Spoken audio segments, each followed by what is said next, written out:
સુરત શહેરના પુણા રોડ વિસ્તારમાં એક અજબ ઘટના સામે આવી છે. પરિવારે પૂજા સામગ્રી સાથે ભૂલથી 2 લાખની રોકડ રકમ પણ કેનાલમાં પધરાવી દીધી. ઘટનાની જાણ થતાં જ ડુંબાલ ફાયર સ્ટેશનની ટીમે તાત્કાલિક ડૂબકી લગાવી 2 લાખની રોકડ શોધી કાઢી હતી. પુણા ફાયર પાસેથી મળતી જાણકારી મુજબ પુણા રોડ વિસ્તારમાં રહેતા એક પરિવાર દ્વારા કોઈ ધાર્મિક વિધિ દરમિયાન વપરાયેલી પૂજા સામગ્રી અને ફૂલમાળા જેવી વસ્તુઓને નિક્ષેપિત કરવાનો કાર્યક્રમ હાથ ધરવામાં આવ્યો હતો. પરિવારના સભ્યો પાસે પૂજાનો કચરો તેમજ કેટલીક અન્ય વસ્તુઓ હતી જેને તેઓ નજીકની કેનાલમાં છોડવા ગયા હતા, પરંતુ આ દરમિયાન તેમના હાથમાં રહેલી એક થેલી જેમાં પૂજાની સામગ્રી સાથે 2 લાખ રૂપિયાની રોકડ પણ હતી તે પણ ભૂલથી કેનાલના પાણીમાં વહી ગઈ હતી. થેલી પાણીમાં તણાતી જોઈને પરિવારમાં હાહાકાર મચી ગયો હતો. તેમને તરત જ ખ્યાલ આવી ગયો કે પૈસાવાળી થેલી પણ ભૂલથી વહાવી દીધી છે.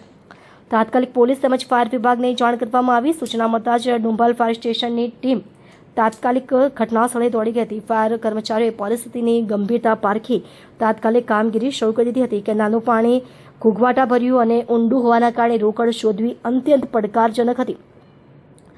એક ફાયર કર્મચારીએ હિંમત ન હારતા પાણીમાં ડૂબકી લગાવી અને ઘણી મથામણ બાદ પૈસાથી ભરેલી થેલીને શોધી કાઢી હતી. જોકે ત્યાં સુધીમાં કેટલીક નોટો પાણીથી ભીની થઈ ગઈ હતી, પરંતુ સમયસર કાર્યવાહી ન થઈ હોત તો આખી રકમ પાણીમાં ઓગળી જાત અથવા વહી જાત. ફાયર વિભાગની આ ઝડપી કાર્યવાહી અને જહેમત બદલ સ્થાનિક લોકો અને પરિવારના સભ્યોએ આભાર વ્યક્ત કર્યો હતો. ભીની થઈ ગયેલી નોટોને સૂકવવાની સલાહ પણ આપવામાં આવી છે જેથી તેનો ઉપયોગ કરી શકાય.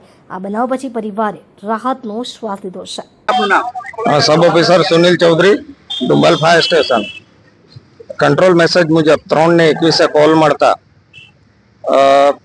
દાગીના અને પૈસા નેરમાં પૂજાની સામગ્રી સાથે અંદર પડી ગયા છે. કંટ્રોલ મેસેજ મુજબ તાત્કાલિક ઘટના સ્થળે આવી અને તપાસ કરતા 15 થી 20 મિનિટની અંદર 2 લાખ રૂપિયા કેશ રિકવર કરી પાર્ટીને સુપ્રત કરેલ છે. તમને કેટલા વાગે કોલ આવેલો? 3:21 કોલ આવેલો. હા, એમને 2 મારા માર્શલોને પગમાં કાચ લાગ્યા છે.